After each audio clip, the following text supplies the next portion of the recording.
आयुष्यात जर आदर मिळवायचा असेल तुम्हाला तर तुम्ही नम्र आणि दयाळू राहा. इतरांचं मत विचारात घ्या. शारीरिक सीमांचा आदर करा.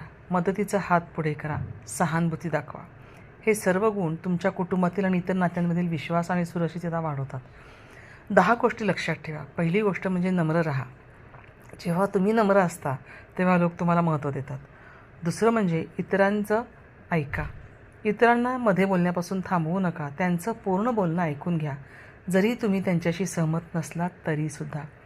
तिसरं म्हणजे शारीरिक सीमांचा आदर करा. प्रत्येक व्यक्तीच्या वैयक्तिक आणि शारीरिक सीमांचा आदर करायला शिका. चौथं म्हणजे दयाळूपणा दाखवा. इतरांशी दयाळूपणे वागणं आणि ज्यामुळे त्यांना असं वाटणं की तुम्ही त्यांची कदर करता, त्यांच्या भावनाची कदर करता, त्यांच्या मनाची कदर करता. त्यामुळे दयाळूपणा दाखवायला शिका. पाचवं म्हणजे मदत करा. जी लोकं गरजू आहेत त्या गरजू लोकांना मदत करणं आणि त्यांना भावनिक आधार देणं हे खूप महत्त्वाचं आहे.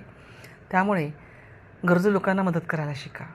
सहावं म्हणजे सहानुभूती दाखवा. इतरांच्या भावना आणि अडचणी समजून घेण्याचा प्रयत्न करा. त्यामुळे त्यांच्या मनात तुमच्याबद्दल आदर निर्माण होईल. सातवं म्हणजे मतभेद असला तरीसुद्धा आदर करा. तुमच्या मनाला एखादी गोष्ट नाही पटली, मतभेदही असले तरीसुद्धा त्यांच्या म्हणण्याचा आदर करा.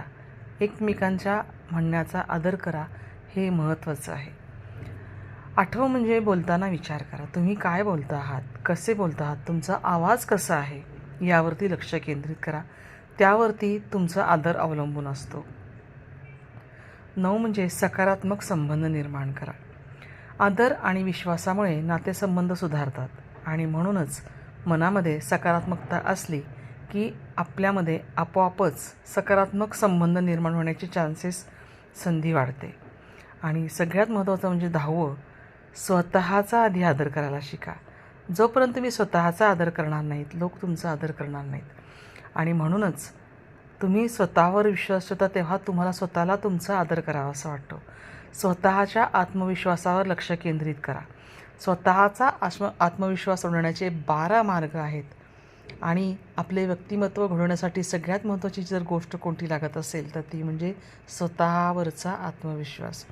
या एका कौशल्यामध्ये एवढी एक ताकद असते की जर तुमचा स्वतःचा वरचा विश्वास जर दृढ असेल तर अनेक कौशल्ये तुम्ही आत्मसात अगदी सहजपणे करू शकता. आदरांबद्दल खूप काही महत्त्वाचं सांगणं अजूनही आहे. आदर म्हणजे काय तर व्यक्तीला जसे आहे तसं स्वीकारणं. जरी ती तुमच्यापेक्षा वेगळी असेल, तुमच्या मताशी सहमत नसेल तरी तुमच्या नात्यामध्ये आदर, विश्वास, सुरक्षितता,